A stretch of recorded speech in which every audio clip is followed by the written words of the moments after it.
Assalamu alaikum students, welcome again back to my channel Nursing Ventures. I hope you all are fine.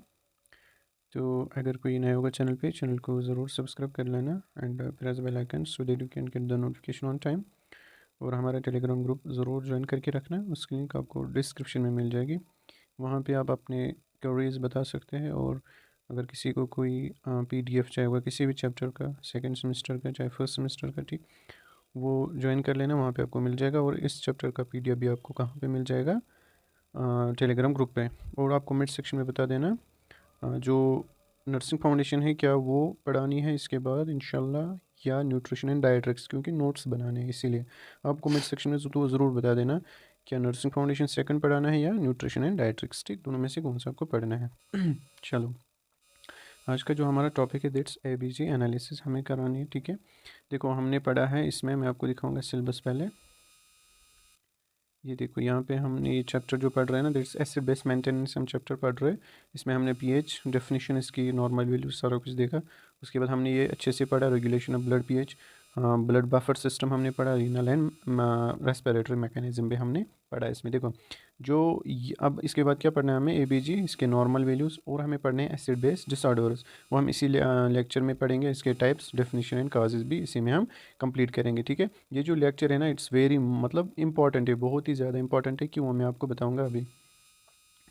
देखो जब आप clinical posting पे जाते हो ना, तो तब आपको क्या करना होता है, जो ABG होता है ना, ABG जो आर्टीरियल ब्लड गैस टेस्ट होता है, रिपोर्ट होता है, उसको बहुत से मतलब मैक्सिमम स्टूडेंट्स नहीं मतलब अच्छे से पढ़ पाते हैं कि ये क्या प्रॉब्लम है, इसको कौन सी प्रॉब्लम है। जो मैंने पिछले लेक्चर में पढ़ाया है ना, वो हमें इसमें सेम रिपीट करना है, बट थोड़ा सा उसमें डीप जाना है हमें, ठीक है। क्या इसमें मेटाबॉलिक प्रॉब्लम है, क्या इसमें रेस्पिरेटरी प्रॉब्लम है, क्या अल्कलोसिस है, एसिडोसिस है, वो मतलब मैक्सिमम स्टूडेंट्स को नहीं आता है करना। तो वो मैं आपको आज सिखाऊंगा। फिर आप फटाफट जो ABG रिपोर्ट होता है उसको पढ़ पाओगे, लाइक दिस, ठीक है। ये एक ABG रिपोर्ट मैंने यहाँ पे लिया है, बहुत सारी, जो कि एक छोटा होता है, वहाँ पे आपने देखा होगा इस तरह ये वाला, ठीक है। ठीक, तो बहुत सारे स्टूडेंट्स को नहीं आता है पढ़ना, आए समझ। तो मैं आपको आज सिखाऊंगा कैसे इसको रीड करना होता है, इससे इसके थ्रू क्या हम पता करा सकते हैं, वो भी मैं आपको इसी लेक्चर में बताऊंगा।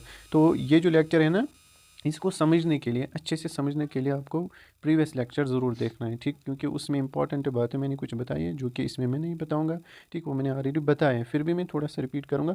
तो इसको समझने के लिए आपको प्लीज़ आप पहला लेक्चर इसका देख लेना, इस चैप्टर का, ठीक है। चलो हम स्टार्ट करते हैं। देखो ABG analysis, arterial blood gas analysis, ठीक है।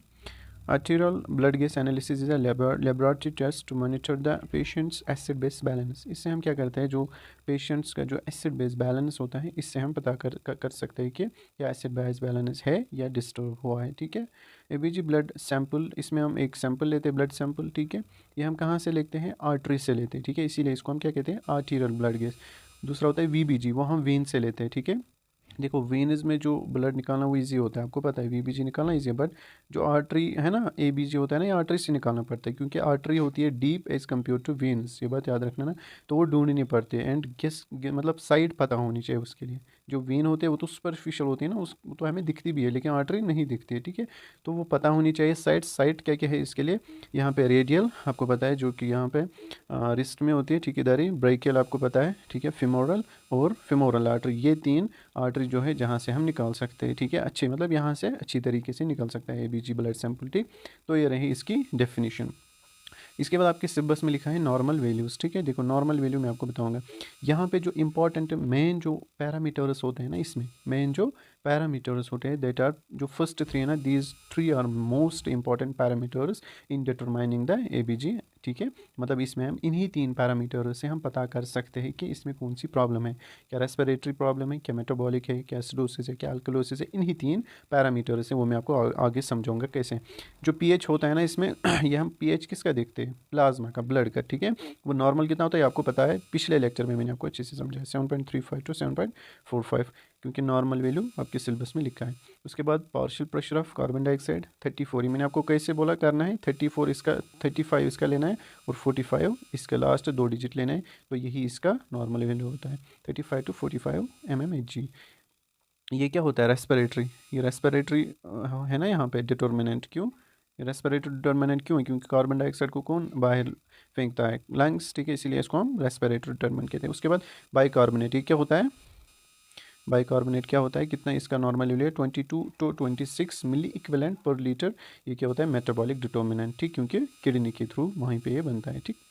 उसके बाद पार्शियल प्रेशर ऑफ ऑक्सीजन उतना भी इंपॉर्टेंट नहीं है जितने फर्स्ट तीन है। जो फर्स्ट थ्री है ना, दीज आर वेरी इंपॉर्टेंट, ठीक है, इन एबीजी एनालिसिस।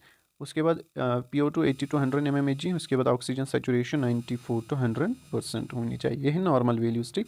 अब हम देखेंगे गोल्स, हमें क्या मतलब करना होता है जब हम ABG पढ़ते हैं। हमारा गोल क्या होना चाहिए, हमें कौन सी प्रॉब्लम देखनी होती है इसमें, इस पेशेंट में क्या है, वाइल एग्जामिनिंग या वाइल डिटरमाइनिंग एन ABG, ठीक, ABG रिपोर्ट। देखो यहाँ पे पहला जो है दैट्स एसिडोसिस कंडीशन या अल्कलोसिस। ये मैंने आपको पिछले लेक्चर में बताया, इसीलिए मैं बोल रहा हूँ इस लेक्चर को समझने के लिए, अच्छे से समझने के लिए आप प्लीज़ पहला लेक्चर देख लेना इसका, फिर आपको ये अच्छे से 100% समझ आ जाएगा। अगर देखो पहला एसिडोसिस या अल्कलोसिस। एसिडोसिस कब होती है वो मैंने आपको बताया है, इसमें भी बताऊंगा मैं, ठीक है। और अल्कलोसिस, ठीक है, एसिडोसिस क्या होता है, जब एसिड्स की कंसनट्रेशन ज़्यादा हो जाएगी, लाइक कार्बन डाइऑक्साइड की जो है ना उसकी लेवल ज़्यादा हो जाएगी तो एसिडोसिस होता है।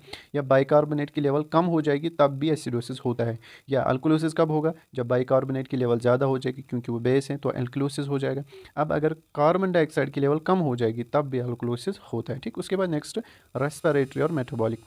रेस्पिरेटरी मैंने आपको बोला है, रेस्पिरेटरी कब होता है, जब कार्बन डाइऑक्साइड की मतलब कार्बन जो ना कार्बन डाइऑक्साइड वो इन्वॉल्व हो जाएगा। लाइक ये इक्वेशन मैंने आपको बोला है H2CO3 कार्बनिक एसिड, ये एक वीक एसिड है तो ये क्या बनाता है, ब्रेक होता है into HCO3 negative bicarbonate plus H positive, ठीक है। तो ये मैंने आपको बोला है, ये वाला जो पोर्शन है ये कौन संभालता है, किडनी, और ये वाला पोर्शन कौन संभालता है, लंग्स। अब अगर कार्बन डाइऑक्साइड ज़्यादा हो गया या कम हो गया तो उसको हम क्या बोलेंगे, मेटाबॉलिक सॉरी रेस्पिरेटरी कंडीशन। अब अगर बाइकार्बोनेट कम या ज़्यादा हो गया उसको हम क्या बोलेंगे, उस कंडीशन को क्या बोलेंगे, मेटाबॉलिक कंडीशन। ये याद रख लेना, ये मैंने पिछले लेक्चर में अच्छे से समझाया है, ठीक है, तो पहले आप वो देख लेना। अब देखो इधर कहाँ पहुँच गए हम, हाँ। अब उसके बाद नेक्स्ट इसमें गोल क्या होता है हमारा, क्या ये जो ये रेस्पिरेटरी कंडीशन है या मेटाबॉलिक कंडीशन है, जो ये एसिडोसिस है या अल्कलोसिस है, ठीक है, क्या ये अनकम्पनसेटेड है। अनकम्पनसेटेड क्या होता है, मतलब अभी कंपनसेशन नहीं हुए है, कंपनसेशन में आपको समझाऊंगा अभी, ठीक है। क्या ये फुली कंपनसेटेड है, क्या ये पार्शियली कंपनसेटेड है, ठीक है, ये मैं आपको बताऊंगा। देखो यहाँ पे एक दो बातें याद रख लेना। जो अनकम्पनसेटेड होती है ना, अनकम्पनसेटेड कंडीशन तब होती है, हम लेंगे 3 पैरामीटर pH, CO2 और PCO2 ना, PCO2 और HCO3 इनकी लेवल, ठीक है, HCO3 नेगेटिव, ठीक है। अब देखो इधर अनकम्पनसेटेड हम तब कहेंगे, अनकम्पनसेटेड चाहे मेटाबॉलिक अल्कलोसिस हो, अनकम्पनसेटेड चाहे मेटाबॉलिक एसिडोसिस हो, अनकम्पनसेटेड चाहे रेस्पिरेटरी अल्कलोसिस चाहे रेस्पिरेटरी एसिडोसिस, ठीक है। तो ये कब हम बोलेंगे, जब जब जो ये pH है, pH हो जाएगा चेंज, क्या हो जाएगा, चेंज। इसको मैं क्रॉस रखूँगा, ठीक है, नहीं टिक रखूँगा। pH क्या हो जाएगा, चेंज। और इन दो पैरामीटर से चाहे PCO2 चाहे बाइकार्बोनेट, इनमें से खाली एक चेंज हो जाएगा, बाकी सेम रहेगा। आया समझ। अनकम्पनसेटेड कंडीशन हम तब बोलेंगे जब pH एक ABG रिपोर्ट में चेंज हो जाएगा और PCO2 या बाइकार्बोनेट की लेवल चेंज हो जाएगी, लेकिन एक इनमें से सेम रहेगा। किन में से, इन दो में से जब एक सेम रहेगा ना, चाहे PCO2 रहेगा इसकी लेवल चाहे बाइकार्बोनेट की, ठीक है, लेकिन एक ही चेंज हो जाएगी और pH भी चेंज हो जाएगा। सिंपल, दो पैरामीटर चेंज हो जाएंगे, pH एंड या तो PCO2 या बाइकार्बोनेट, ठीक है, एक रहेगा इन दो पैरामीटर्स में सेम। किन दो पैरामीटर्स में, PCO2 या बाइकार्बोनेट की लेवल, इनमें से एक की लेवल सेम रहेगी, तब हम बोलेंगे अनकम्पनसेटेड कंडीशन, ठीक हो गया ये क्लियर। मैंने ये इरेज किया, PCO क्या देखा मैंने, pH PCO2 और बाइकार्बोनेट, ठीक है,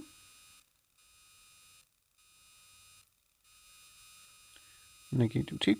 अब देखो, अब हम फुली कंपनसेशन कब कहेंगे, वो मैं आपको समझाऊंगा ना। अभी आपको समझ नहीं आ रहा होगा कंपनसेशन क्या होती है, वो मैं आपको समझाऊंगा, बट ये लिख के रखो क्योंकि नोट्स में नहीं मिलेगा। जो बातें मैं बताऊंगा ना एक्स्ट्रा, ठीक है, वो प्लीज़ याद रख लेना क्योंकि नोट्स में नहीं मिलेंगे।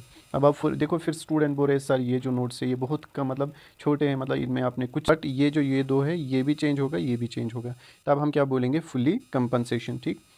फुली कंपनसेशन कब हम कहेंगे, जब pH चेंज नहीं होगा बट जो बाइकार्बोनेट की लेवल और partial pressure of carbon dioxide ये दोनों चेंज हो जाएंगे। हो गया ये। अब ये कब हम बोलेंगे, उसके बाद है पार्शियली कंपनसेशन। कब हम बोलेंगे पार्शियली कंपनसेशन, हम तब बोलेंगे जब जो pH है ये भी चेंज हो जाएगा, ठीक है, ये भी चेंज हो जाएगा, PCO2 ये भी चेंज हो जाएगा और बाइकार्बोनेट की लेवल भी चेंज हो जाएगी। जब तीनों की लेवल चेंज हो जाएगी, ठीक है, नॉर्मल वैल्यू से, तीनों की लेवल नॉर्मल वैल्यू से चेंज हो जाएगी, तब हम बोलेंगे पार्शियली कंपनसेटेड। ये 3 बातें अब याद रख लेना बस।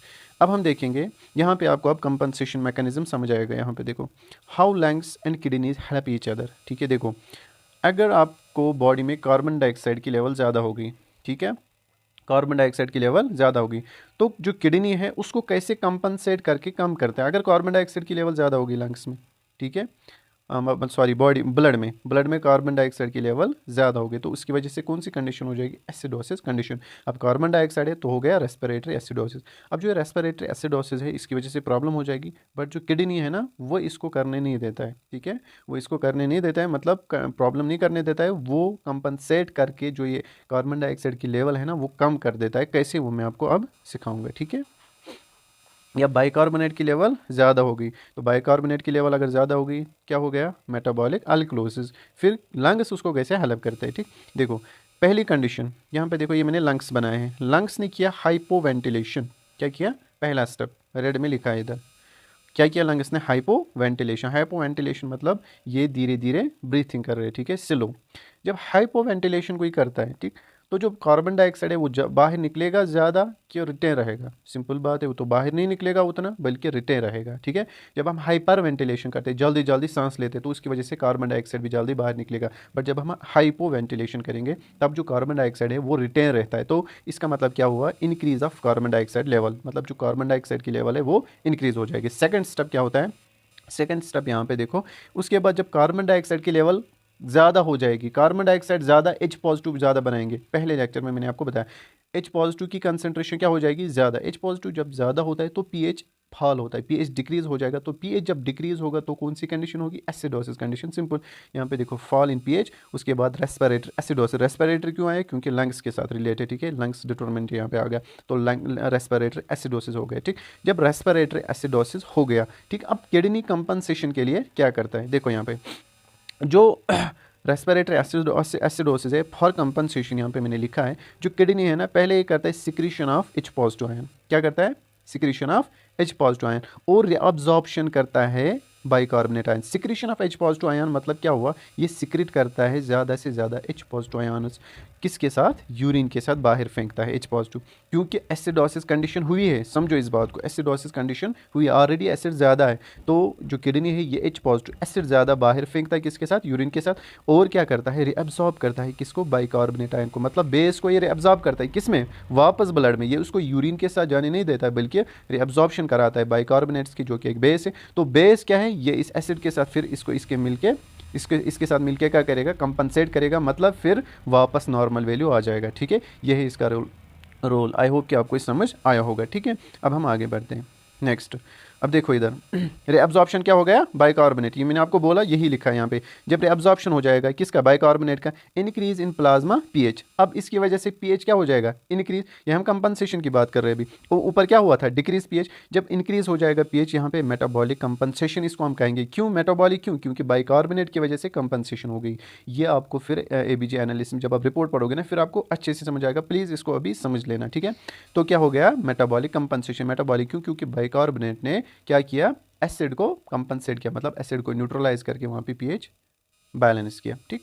अब देखो इधर सेकंड, अब यहाँ पे देखो ये है किडनी, फॉर एग्जांपल किसी को किडनी फेलियर हो गया, क्या हो गया, किडनी, यहाँ हम बोलेंगे रीनल फेलियर, ठीक है, उसको हो गया किडनी फेलियर।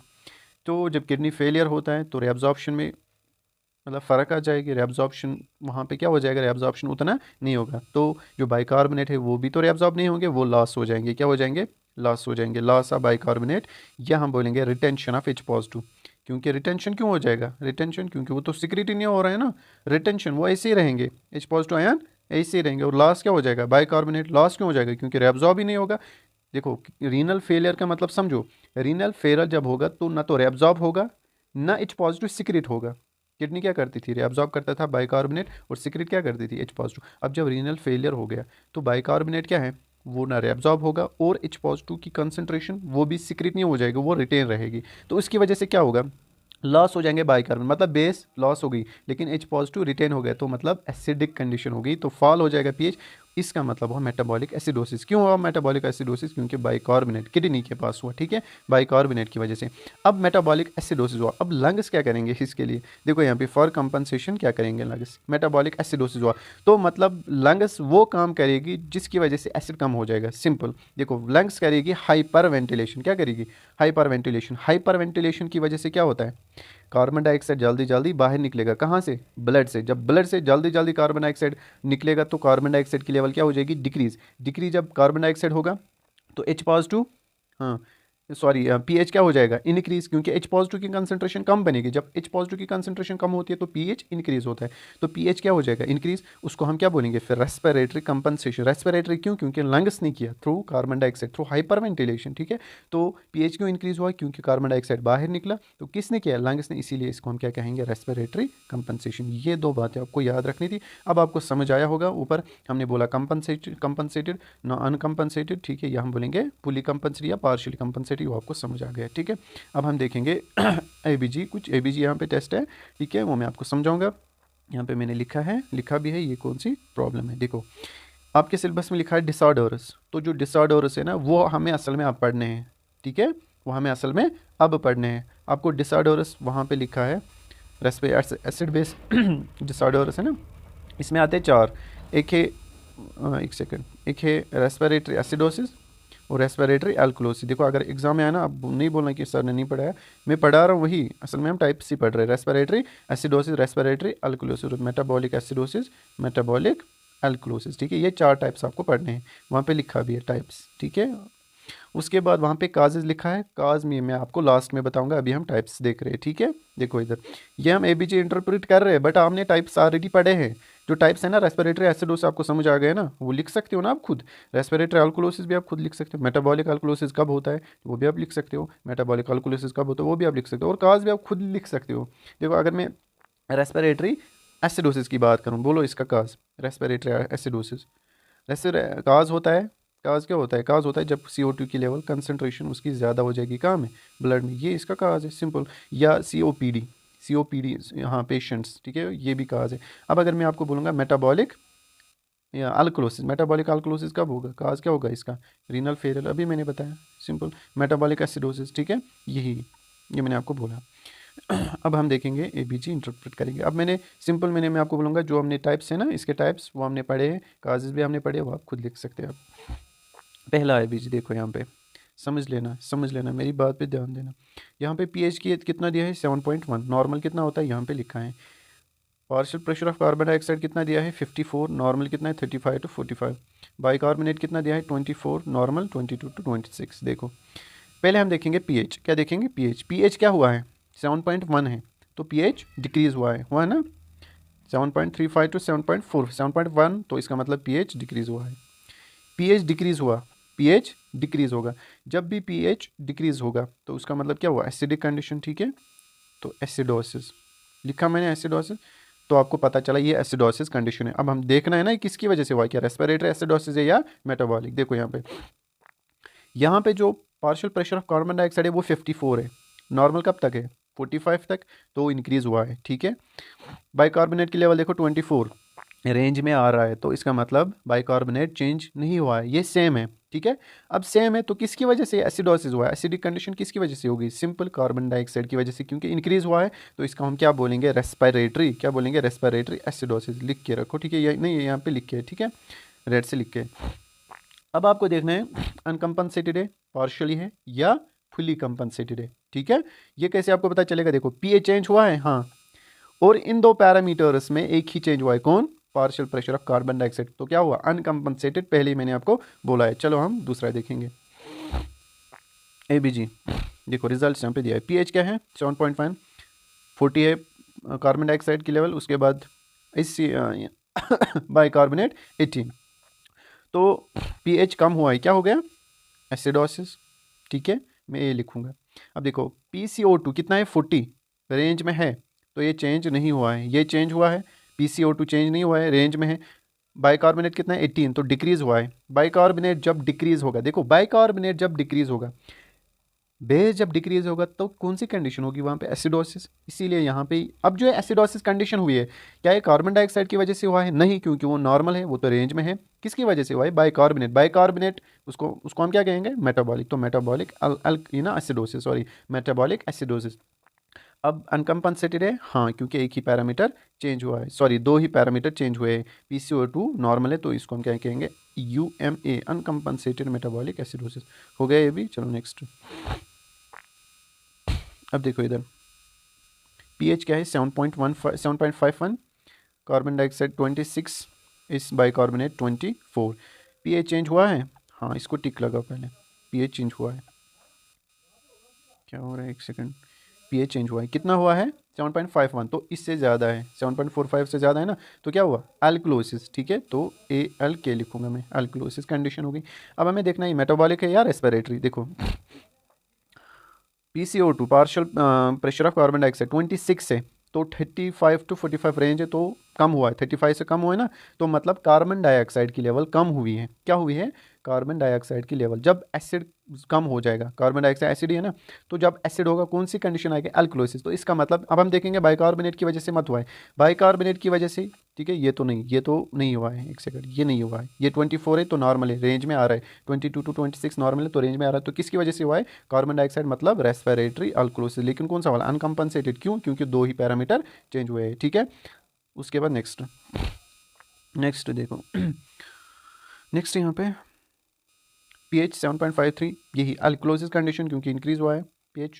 कार्बन डाइऑक्साइड 42 है, नॉर्मल है, हाँ सिंपल नॉर्मल है, रेंज में आ रहा है। बाइकार्बोनेट इंक्रीज हुआ है, 32 है। अब बाइकार्बोनेट देखो, पहले हम देखेंगे अल्कलोसिस कंडीशन है, अल्कलोसिस कंडीशन है, pH भी।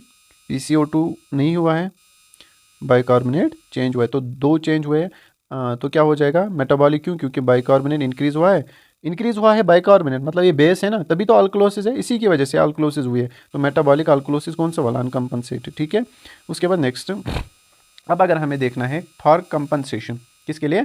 कंपनसेशन, यहाँ हम बोलेंगे कंपनसेशन। ये जो स्केल है ना, ये जो स्केल में पढ़ा रहा हूँ, फॉर ओनली फॉर कंपनसेशन है। अनकम्पनसेटेड वाला कंडीशन हमने देखी, इसके बाद हम देखेंगे कंपनसेशन, फिर देखेंगे पार्शियली कंपनसेशन। देखो कंपनसेशन के लिए ये स्केल आपको याद रखनी है, इंपॉर्टेंट है। ठीक है, देखो नॉर्मल pH कितना होता है? 7.35 to 7.45। इसके बीच में जो मिड वाला वैल्यू आता है, दैट्स द 7.40, है ना, 7.40। अब फ्रॉम 7.40 अप टू 7.45, ये वाला पोर्शन, ये होगा ना तकरीबन अल्कलॉटिक है, अल्कलोसिस ही होगी ना इससे, क्योंकि ये इंक्रीज हो रहा है, pH इंक्रीज हो रहा है, तो ये होता है स्लाइटली अल्कलॉटिक। क्या होता है? ये वाले वैल्यू क्या होते हैं? स्लाइटली अल्कलॉटिक। ये आपको याद रखना है। ठीक है, मिडल वैल्यू बस याद रख लेना, बाकी आपको समझ आएगा। 7.40 मिड वैल्यू है। ठीक है, तो अगर 7.40 से इंक्रीज हुआ pH, तो स्लाइटली अल्कलोसिस या अल्कलॉटिक। अब अगर 7.40 से डिक्रीज हुआ तो क्या बोलेंगे? Slightly acidic. ठीक है, ये बस याद रखो, ये आपको समझ आ गया। अब हम देखेंगे और एक ABG रिपोर्ट। देखो यहाँ पे वो जो स्केल है ना, वो खाली कंपनसेशन के लिए है। ठीक है, देखो pH क्या है? 7.26, partial pressure of carbon dioxide 32, bicarbonate है 18। पहले देखो pH चेंज हुआ है, हाँ हुआ है, टिक लगाओ। ठीक है, तो pH चेंज हुआ है, इसका मतलब क्या हुआ? pH चेंज कितना हुआ? डिक्रीज हुआ है कि इंक्रीज? डिक्रीज हुआ है, तो क्या हो गया? कौन सी कंडीशन है? Alkalosis, ALK। एक सेकंड में इससे लिखूंगा,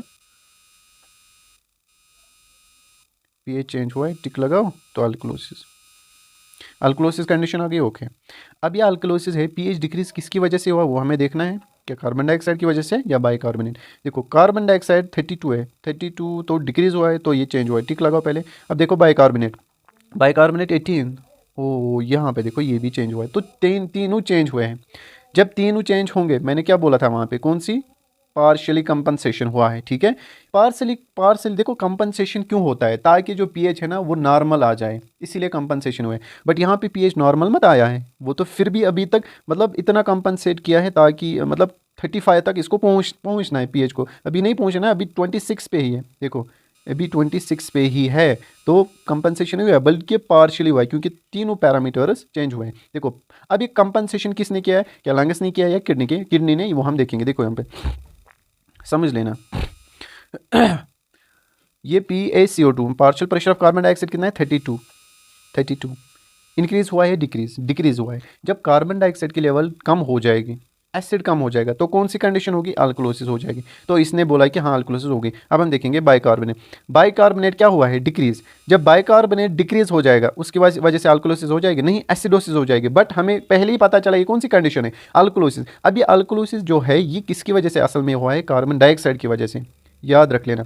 देखो आप बोलोगे सर बाइकार्बोनेट भी चेंज हुआ है, बट यहाँ पे अल्कोलोसिस बाइकार्बोनेट की वजह से तब होगी ना जब ये इंक्रीज होगा, बट यहाँ पे बाइकार्बोनेट कम हुआ है, क्या हुआ है, कम हुआ है। तो जब कम होता है बाइकार्बोनेट तो हम बोलेंगे एसिडोसिस कंडीशन। तो सर आपने अल्कोलोसिस क्यों लिखा, क्योंकि पीएच की वजह से हमें पता चला यहाँ पे ये अल्कोलोसिस कंडीशन है, इसी की वजह से लिखना भी होता है, ठीक है। अब देखो कौन सी वाली है अल्कोलोसिस, कौन सी वाली है, रेस्पिरेटरी अल्कोलोसिस, ठीक है, मैंने लिखा रेस्पिरेटरी अल्कोलोसिस। अब देखना है हमें पार्शियली ये कंपनसेशन किसने किया है, जो आधा अभी हुआ है कंपनसेशन वो किया है बाइकार्बोनेट ने। इसने खुद को क्या किया है, किडनी ने बाइकार्बोनेट को कम रिअब्जॉर्ब किया है। देखो किडनी ने अल्कोलोसिस, बॉडी में क्या हुआ है अल्कोलोसिस, अब किडनी क्या करेगी, रिअब्जॉर्ब कम करेगी ना बाइकार्बोनेट, ताकि जो है अल्कोलोसिस है कम हो जाए, फिर से ये नॉर्मल बन जाए। इसीलिए यहाँ पे बाइकार्बोनेट यहाँ पे कंपनसेशन मतलब स्टार्ट करना किया है, मतलब अभी पार्शियली किया है, इसीलिए हम बोलेंगे इसको पार्शियली कंपनसेटेड रेस्पिरेटरी एसिडोसिस। एक सेकंड, यहाँ पे मैंने लिखा है मेटाबॉलिक PCO2 यहाँ पे डिक्रीज हुआ है तो अल्कोलोसिस। अब अगर बाइकार्बोनेट कम हो जाएगा तो अल्कोलोसिस नहीं, उसके नहीं, यहाँ पे सॉरी यहाँ पे गलती हुई है, यहाँ पे लिख लेना रेस्पिरेटरी, ठीक है, रेस्पिरेटरी एसिडोसिस, ठीक है, गलती हुआ है यहाँ पे, रेस्पिरेटरी लिख भी लेना, नोट्स पे लिख लेना, ठीक है। यहाँ पे रेस्पिरेटरी लिखना, और मेटाबॉलिक नहीं है। अब देखो नेक्स्ट, यहाँ पे आपको अच्छे से समझ आएगा। देखो यहाँ पे पीएच कितना है 7.30, partial pressure of carbon dioxide 56, ये है 30। देखो यहाँ पे पीएच कितना है 7.30, क्या हुआ है, डिक्रीज हुआ है ना। तो पीएच डिक्रीज होने का मतलब क्या होता है, अल्कोलोसिस, अल्कोलोसिस, ठीक। अब किसकी वजह से, देखो ये चेंज हुआ है, देखो ऊपर पार्शियली क्यों, क्योंकि तीनों पैरामीटर्स चेंज हुए थे, ये भी, इसीलिए पार्शियली। और पीएच भी बराबर नहीं था, तब हम बोलते हैं कंपनसेटेड, फुली कंपनसेटेड तब बोलेंगे जब पीएच, वो भी आएगा। अभी देखो पीएच क्या है 7.30, 7.30 पीएच है तो कम हुआ है तो अल्कोलोसिस कंडीशन। अब PCO2 क्या है, PCO2 है 56, इंक्रीज हुआ है कार्बन डाइऑक्साइड। देखो कार्बन डाइऑक्साइड जब इंक्रीज होगा तब कौन सी कंडीशन होती है, एसिडोसिस, बट हमने पीएच की वजह से क्या देखा, अल्कोलोसिस। इसका मतलब कार्बन डाइऑक्साइड की वजह से यहाँ पे अल्कोलोसिस नहीं हुआ है। देखो बाइकार्बोनेट अगर इंक्रीज हुआ ना तो इसी की वजह से हुआ होगा। देखो यहाँ पे 26 से ज़्यादा है तो मतलब बाइकार्बोनेट की वजह से यहाँ पे अल्कोलोसिस कंडीशन हुई है। अब कार्बन डाइऑक्साइड क्यों ज़्यादा है, ताकि ये इसको कंपनसेट करे। देखो ब्लड में कार्बन डाइऑक्साइड की लेवल ज़्यादा है, कार्बन डाइऑक्साइड एसिड है तो इस बेस को न्यूट्रलाइज करेगा, इसीलिए लंग्स ने हाइपो वेंटिलेशन किया होगा। उस बात को समझो, ठीक है, लंग्स ने क्या किया होगा, हाइपो वेंटिलेशन, ताकि कार्बन डाइऑक्साइड रिटेन रहे ब्लड में और जो ये अल्कोलोसिस कंडीशन है इसको ख़त्म करे, ताकि पीएच बैलेंस हो जाए। इसीलिए यहाँ पे हम बोलेंगे पार्शली अनकम्पनसेटेड, PU पार्शियली अनकम्पनसेटेड। और कौन सा वाला, मेटाबॉलिक अल्कोलोसिस है, ठीक है, क्योंकि मेटाबॉलिक किसकी वजह से हुआ है, बाइकार्बोनेट की वजह से हुआ है, न कि कार्बन डाइऑक्साइड की वजह से। कार्बन डाइऑक्साइड की वजह से अब कंपनसेशन में आया है, ठीक है। देखो यहाँ पे भी ये लिखा है रेस्पिरेटरी एसिडोसिस, ये मैंने क्या लिखा है यहाँ पे, एक सेकंड, पार्शियली कंपन रेस्पिरेटरी एसिडोसिस कहाँ हो जाएगा यहाँ पे, एक सही गलत है। देखो यहाँ पे 7.30 pH है तो डिक्रीज हुआ है पीएच डिक्रीज होने का मतलब क्या हुआ, अल्कोलोसिस। एक सेकंड मैंने यहाँ पे शायद गलत बोला है, आई एम सो सॉरी। देखो यहाँ पे पीएच डिक्रीज हुआ है तो मतलब acidic condition, sorry, pH decrease हुआ है, ये शायद मैंने ऊपर भी बोला, पीएच डिक्रीज हो गया तो acidosis, sorry acidosis, acidic condition, ठीक है। तो ये एसिडोसिस किसकी वजह से हुआ होगा, PCO2 partial pressure carbon dioxide increase हुआ है, ठीक है। तो जब कार्बन डाइऑक्साइड इंक्रीज हुआ होगा, ठीक है, तो एसिड बढ़ गए होंगे ना, तो इसकी वजह से हुआ होगा। अब हम देखेंगे बाइकार्बोनेट की वजह से मत होगा। देखो जब बाइकार्बोनेट यहाँ पे इंक्रीज हुआ है, बाइकार्बोनेट यहाँ पे इंक्रीज हुआ है, तो बाइकार्बोनेट जब इंक्रीज होता है तो कौन सी कंडीशन होती है, अल्कोलोसिस। बट यहाँ पे एसिडोसिस हमें पीएच से पता चला, तो कौन सा वाला होगा, रेस्पिरेटरी, ठीक है, क्योंकि कार्बन डाइऑक्साइड। अब बाइकार्बोनेट यहाँ पे इंक्रीज क्यों हुआ है, ताकि किडनी ने क्या किया है, किडनी ने रिअब्जॉर्ब किया है बाइकार्बोनेट ज़्यादा से ज़्यादा, ताकि इस एसिडिक कंडीशन को कम करे, ठीक है। अब हम पहला भी देखेंगे, पहला भी शायद ठीक था, इसको मैंने गलत किया शायद, पहला देखेंगे हम। यहाँ पे देखो पीएच कितना था 7.26, मतलब एसिडोसिस, ठीक है, एसिडोसिस, हाँ ये कम हुआ है। पीएच डिक्रीज होने का मतलब क्या होता है? Acidosis. I am so sorry, गलती हुई है यहाँ पे, देखो एसिडोसिस कंडीशन। उसके बाद ये एसिडोसिस किसकी वजह से हुआ वो हम देखेंगे। Partial pressure of carbon dioxide क्या हुआ है? डिक्रीज। तो इसकी वजह से नहीं हुआ है, क्योंकि जब कार्बन डाइऑक्साइड डिक्रीज हो जाएगा उसकी वजह से क्या होगा? अल्कोलोसिस कंडीशन। बट पीएच से हमें पता चलेगा एसिडोसिस है, ठीक है। अब हमें देखना है बाइकार्बोनेट। बाइकार्बोनेट यहाँ पे डिक्रीज हुआ है, हाँ इसी की वजह से हुआ है। क्यों हुआ है? इसी की वजह से, क्योंकि जब बाइकार्बोनेट बेस कम होता है ना तो एसिड बढ़ जाता है, खुद ही बढ़ जाता है, तो मतलब यहाँ पे मेटाबॉलिक एसिडोसिस। अब देखना है हमें पार्शली है कि फुली कंपनसेटेड। पार्शली है, क्योंकि यहाँ पे पीएच बैलेंस में नहीं है, पीएच बराबर नहीं है। मतलब ये कंपनसेशन कौन कर रहा है अभी? Carbon dioxide. देखो बेस क्या हुआ यहाँ पे? असल में एसिड ज़्यादा हुआ है। क्या हुआ है? एसिड ज़्यादा। अब कार्बन डाइऑक्साइड कम हो रहा है, कार्बन डाइऑक्साइड लंग्स क्या करेंगे फिर? Hyper ventilation. I am so sorry, इससे पहले मैंने गलत बोला है। तो लंग्स क्या करेंगे? हाइपर वेंटिलेशन, वो ज़्यादा से ज़्यादा कार्बन डाइऑक्साइड बाहर फेंकेंगे ताकि जो एसिडिक कंडीशन है वो कम हो जाए, ठीक है। तो ये आपको अब अच्छे से समझ आया होगा। अब उसके बाद नेक्स्ट देखेंगे हम, देखो यहाँ पे पीएच क्या हुआ है? इंक्रीज हुआ है कि डिक्रीज? यहाँ तो पीएच नॉर्मल है, हाँ यहाँ पे पीएच नॉर्मल है। देखो 7.35 टू 7.45 है ना, तो 7.43 भी तो इसी में रेंज में आता है, तो क्या है? नॉर्मल, ठीक है। अब partial pressure of carbon dioxide क्या है? तो हमें पीएच से यहाँ पे कैसे पता चलेगा ये अल्कोलोसिस है या एसिडोसिस है? मैंने अभी पीएच स्केल बोला आपको, देखो 7.40, यहाँ अगर जाएगा 7.35 तो ये हो गया एसिडोसिस। अगर 7.40 के ऊपर जाएगा तो अल्कोलोसिस, स्लाइटली, लेकिन ये बात याद रख लेना, स्लाइटली। अब देखो ये है 7.43, तो ये 7.40 से इंक्रीज हो रहा है, तो ये क्या होगा? अल्कोलोसिस। तो कौन सी वाली? स्लाइटली अल्कोलोसिस। तो हम लिखेंगे यहाँ पे अल्कोलोसिस कंडीशन, ठीक है, लेकिन स्लाइटली। अब देखेंगे यहाँ पे partial pressure of carbon dioxide कितना है? 30। तो पीएच यहाँ पे देखो, पीएच चेंज हुआ है हुआ है ना, लेकिन पीएच बराबर है। मैंने आपको बोला फुल्ली कंपनसेशन हम तब कहेंगे जब पीएच बराबर होगा, ठीक है, बराबर होगा, लेकिन बाकी जो दो पैरामीटर्स है वो चेंज होंगे, ठीक है। अल्कोलोसिस है यहाँ पे, ओके। कार्बन डाइऑक्साइड क्या हुआ है? डिक्रीज, तो ये भी चेंज हुआ है। डिक्रीज होने का मतलब यहाँ पे क्या हुआ है? देखो कार्बन डाइऑक्साइड क्या है? एसिड। जब ये डिक्रीज होगा तो अल्कोलोसिस कंडीशन हो जाएगी। बट यहाँ पे देखो बाइकार्बोनेट, ये कितना हुआ है? 20, तो ये भी हुआ है डिक्रीज। तो बाइकार्बोनेट जब डिक्रीज हो जाएगा तो उसकी वजह से कौन सी कंडीशन होगी? एसिडोसिस। लेकिन हमें पीएच से क्या पता चला? अल्कोलोसिस। तो किसकी वजह से अल्कोलोसिस हुआ है? कार्बन डाइऑक्साइड की वजह से। तो क्या बोलेंगे हम? रेस्पिरेटरी अल्कोलोसिस, ठीक है। लेकिन कौन सा वाला? कंपनसेटेड, अनकंपनसेटेड, पार्शियली, फुल्ली कंपनसेटेड, या हम बोलेंगे उसको कंपनसेटेड, ठीक है। फुल्ली कंपनसेटेड, FCR AL के, ठीक है। फुल्ली कंपनसेटेड रेस्पिरेटरी अल्कोलोसिस है ये। क्यों फुल्ली कंपनसेटेड? क्योंकि यहाँ पे बाइकार्बोनेट ने खुद की लेवल कम कर दी है। क्या की है? बाइकार्बोनेट ने खुद की लेवल कम कर दिया ताकि अल्कोलोसिस जो कंडीशन है कम हो जाए, इसीलिए यहाँ पे पीएच बराबर हुआ। ये पीएच बराबर क्यों हुआ? क्योंकि किडनी ने जो बाइकार्बोनेट से इसने कम इनको एब्जॉर्ब किया है, क्योंकि ऑलरेडी कार्बन डाइऑक्साइड कम हुआ है, तो उसकी वजह से अल्कोलोसिस कंडीशन हुई है, ठीक है। बाइकार्बोनेट की वजह से नहीं होगा ना अल्कोलोसिस। क्यों नहीं होगा? क्योंकि जब कम होगा बाइकार्बोनेट, बेसिक कम हो जाएगा, तो उसकी वजह से एसिडोसिस कंडीशन आ जाएगी। तो यहाँ पे कार्बन डाइऑक्साइड कम हुआ है, इसी की वजह से यहाँ पे अल्कोलोसिस कंडीशन हुई है। अब बाइकार्बोनेट ने कंपनसेशन के लिए क्या किया है? खुद को कम किया है ताकि जो अल्कोलोसिस है ये कम हो जाए, ठीक है। इसीलिए यहाँ पे पीएच बराबर हुआ है कंपनसेशन की वजह से। उसके बाद लास्ट है, इसके बाद हमें वो दो है, उनसे आपको अच्छे से समझ आएगा। देखो यहाँ पे पीएच कितना है? 7.43। अभी ऊपर था ना, यही है, तो अल्कोलोसिस कंडीशन है, अल्कोलोसिस। देखो PaCO2, कार्बन डाइऑक्साइड इंक्रीज हुआ है तो अल्कोलोसिस होगा, क्योंकि कार्बन डाइऑक्साइड इंक्रीज होगा तो कौन सी कंडीशन? एसिडोसिस। लेकिन पीएच से हमें पता चला कौन सी अल्कोलोसिस, तो कार्बन डाइऑक्साइड की वजह से नहीं हुआ है। बाइकार्बोनेट इंक्रीज हुआ है, हाँ यहाँ पे 40 है, तो इसी की वजह से, तो क्या बोलेंगे? मेटाबॉलिक अल्कोलोसिस। कौन सा वाला? फुल्ली कंपनसेटेड है, हाँ, क्योंकि पीएच बैलेंस है। अब देखो समझो, फुल्ली कंपनसेटेड, देखो ये अल्कोलोसिस किसकी वजह से हुआ है? बाइकार्बोनेट। मैंने आपको बोला role of lungs and this kidney each other, इनका क्या रोल, ये मदद क्या करते हैं? देखो ये समझाऊंगा मैं अच्छे से। अल्कोलोसिस किसकी वजह से हुआ? बाइकार्बोनेट की वजह से। तो किडनी ने रीअब्जॉर्प्शन कराया है, क्या रीअब्जॉर्प्शन ज़्यादा किया है, किसका? बाइकार्बोनेट का। तो इसकी वजह से बाइकार्बोनेट बढ़ गया, बेस बढ़ गया, एसिडोसिस कंडीशन हो गई, किसमें? ब्लड में। अब जो लंग्स है उसने क्या करा है? उसने इस अल्कोलोसिस को ख़त्म करने के लिए एसिड बढ़ाया, मतलब कार्बन डाइऑक्साइड बढ़ाया। कब बढ़ेगा? जब क्या करेगा? हाइपोवेंटिलेशन मतलब वो रिटेन करेगा कार्बन डाइऑक्साइड की लेवल बढ़ जाएगी, तो इसने कंपनसेट करना स्टार्ट किया है, और किया भी है फुल्ली। क्यों? क्योंकि पीएच इसने मेंटेन लाया है। आई बात समझ?